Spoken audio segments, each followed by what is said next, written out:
Estamos de vuelta con giro a la derecha. Como les había comentado, quiero ahondar sobre realmente el impacto negativo que tantos han estado diciendo que va a tener el cierre de la USAID o la USAID, como sea que la llamen, ¿no?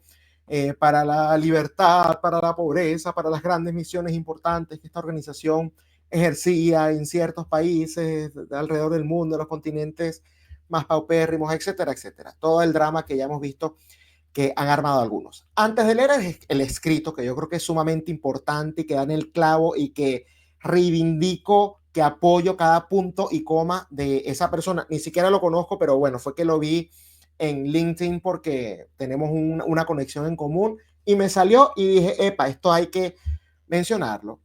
Yo quiero decir que incluso si lo que él dice ahí no es cierto, los ciudadanos de este país, de los Estados Unidos, los que pagan impuestos en este país, es más allá de los ciudadanos, porque acá hay residentes, acá hay personas con otro tipo de visas, visas de empleo, de habilidades especiales, etcétera, que trabajan y pagan impuestos, no tienen ningún tipo de responsabilidad con lo que sucede en otras partes. Los ciudadanos de este país no tienen por qué, de manera obligatoria, financiar proyectos, medios de comunicación, ONG, gobierno, incluso si es algo en donde hay cero corrupción y en donde dicen que, bueno, están descubriendo el significado de la vida. No hay obligación alguna, ¿ok? Porque los impuestos, en teoría, se supone que uno los paga para que el gobierno, en teoría también, con unas comillas bien puestas, ese, en teoría, de algún tipo de beneficio o servicios, seguridad, justicia, seguridad social, bueno, algunas cosas con las que incluso yo no estoy de acuerdo, pero independientemente, si ya tienes tus problemas internos, ¿no? Deberías primero solucionar eso antes de andar mandando dinero a otras partes. Y si no tienes esos problemas internos, entonces baja los impuestos para justamente traerle más bienestar a tus ciudadanos. Esa debería ser la función de un gobierno realmente. Así que yo apoyo no solamente la auditoría, el cierre temporal, ojalá sea permanente de esta agencia. Habiendo dicho eso, me conseguí, como les estaba mencionando con este post en LinkedIn, de Camilo Guzmán Sáenz. Él es el director ejecutivo en Libertank. Conozco la organización, tengo una gran amiga que trabaja allí, Salomé se llama ella, un gran saludo a Salomé, pero precisamente por esta laraca, por este ruido, ¿no?, que se generó alrededor del cierre, hubo gente, como el caso de Camilo, que salió a defender, no voy a decir la medida, a defender el sentido común y a explicar de la manera más sencilla posible el por qué más bien esto es algo positivo, incluso, como les dije, ignorando que hayan habido corrupción, que haya habido financiación o financiamiento a cuestiones sin sentido. Vamos a hablar de una cuestión totalmente transparente en donde no se hubiese perdido ni un solo dólar, ni un solo centavo, ¿no? Dice lo siguiente, Camilo. ¿El cierre de USAID es una tragedia o una buena noticia? Nos han hecho creer que la ayuda internacional es imprescindible para el desarrollo, que sin ella los países pobres no tienen futuro. Pero la evidencia económica y la historia dicen lo contrario.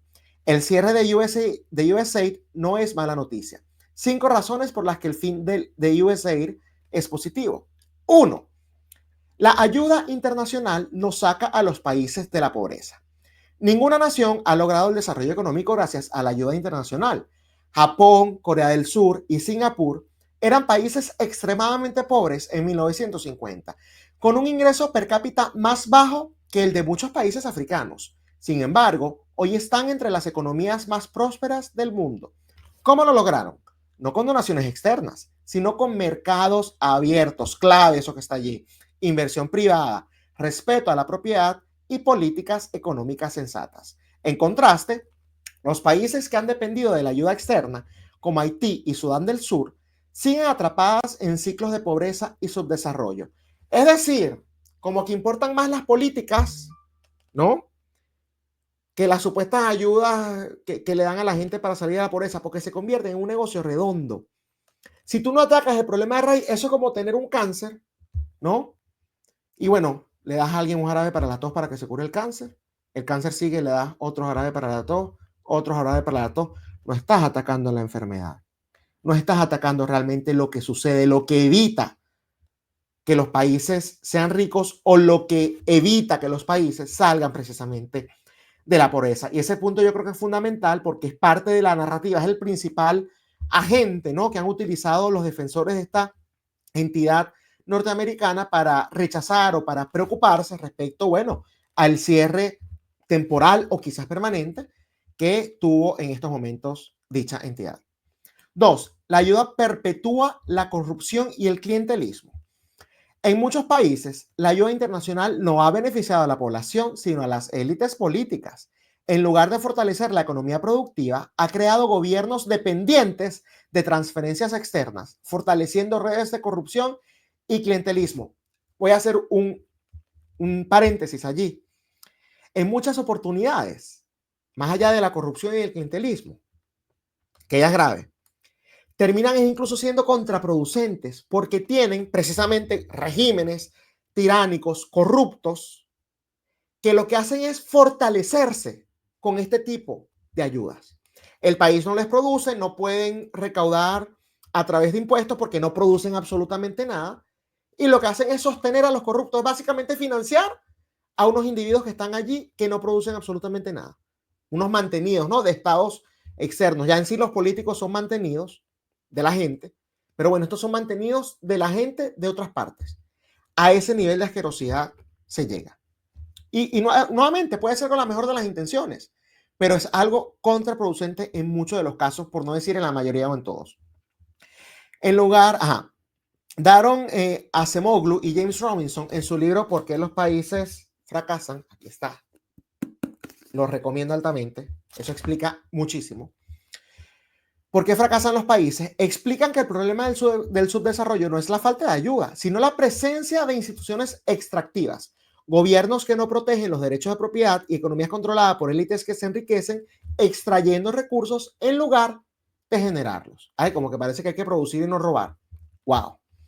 Cuando un país es gobernado por una élite que obtiene su riqueza extrayendo rentas del Estado, en lugar de crear valor, cualquier flujo de dinero externo refuerza ese modelo en lugar de debilitarlo, lo que acabo de mencionar, lo refuerza. 3. La ayuda crea dependencia y desincentiva el desarrollo. Si un país sabe que puede recibir dinero externo sin la necesidad de atraer inversión, mejorar su competitividad o hacer reformas estructurales, ¿qué incentivo tiene para cambiar? Cuando las naciones dependen de la ayuda internacional, sus gobiernos posponen las reformas clave que realmente impulsarían el desarrollo. No hay incentivo y nos guste o no, los seres humanos funcionamos con incentivos positivos o negativos. Te voy a castigar si cometes un crimen, ¿no? Hay una pena. Bueno, no robo, con todo hay que robar es más fácil, ¿cierto?, que producir. Entonces, no robo. Además de que, por supuesto, hay gente que tiene ciertas barreras morales, ¿no?, que le impide, independientemente de si fuese legal o no, transgredir o violar la propiedad de otros.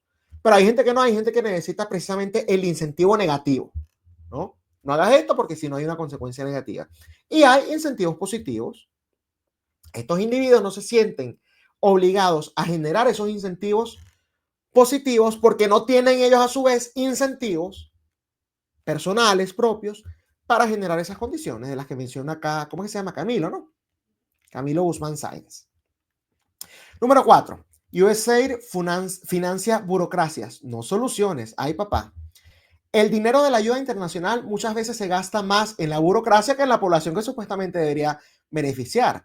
En muchos casos, la mayor parte de los fondos de agencias como USAID nunca llega a los ciudadanos, de eso sabemos mucho en algunos países como Venezuela, sino que se queda en gastos administrativos, consultorías costosas y salarios de funcionarios internacionales. Un estudio del Center for Global Development reveló que menos del 30% de los fondos de ayuda realmente llegan a la población objetivo. El resto se queda en costos operativos. Y esto es algo que funciona siempre en toda la economía. Si uno logra quitar a lo que uno llama el middleman, ¿no?, la persona del medio, tú ahorras costos y beneficias incluso de manera más directa al que tiene que ser beneficiado. Y funciona tanto con ayudas como incluso con bienes y servicios.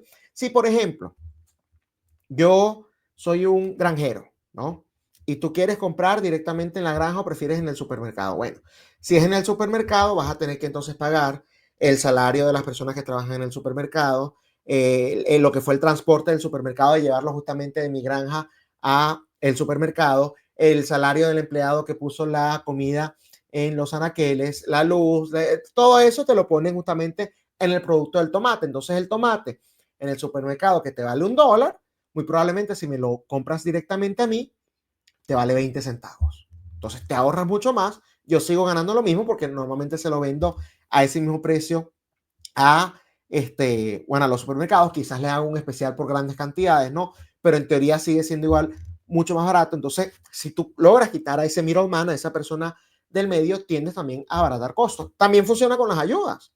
Si, por ejemplo, usted requiere algún tipo de ayuda y yo se la voy a dar, toma, acá tiene $100. Si se la entrego en su mano, esos $100 son suyos. Y usted los gastó en lo que sea que usted pensaba que tenía que hacerlo. O si yo lo gasté, compré la comida, pero le entregué yo toda la comida directamente, toda la comida le llegó a usted. Cuando hay esa persona del medio, muy probablemente esos $100 para pagarle a esa persona del medio que se queda, no sé, con un 10%, entonces ya por esa persona ya a usted no le llegan 100, sino 90. Imagínense todas estas estructuras, ahí se habla de que solo el 30%, según ese estudio, llega a donde tiene que llegar. Punto número 5, el crecimiento económico no se basa en caridad, sino en instituciones fuertes, propiedad privada protegida, inversión privada, menos impuestos y regulaciones. Eso ya es el famoso debate económico. No me voy a poner acá a defender, a pesar de que estoy de acuerdo, pero yo creo que los primeros 4 puntos son los más fundamentales. El quinto es, como decimos en Venezuela, la ñapa, ¿no? El extra, para entender lo que realmente sucede con este tipo de agencias. Y de verdad que reivindico, como ya dije, cada punto, cada coma de Camilo, porque creo que la entiende completamente. No le cambiaría absolutamente nada a su escrito, que de manera muy sencilla está diciendo cómo lo supuestamente negativo realmente es algo positivo, no solo para los ciudadanos de los Estados Unidos que estaban viendo sus impuestos precisamente mal gastados, sino también para los supuestos beneficiarios. Acá los que están llorando realmente son las personas que viven de eso. Acá los que están llorando realmente son las personas que sí recibían beneficios de eso.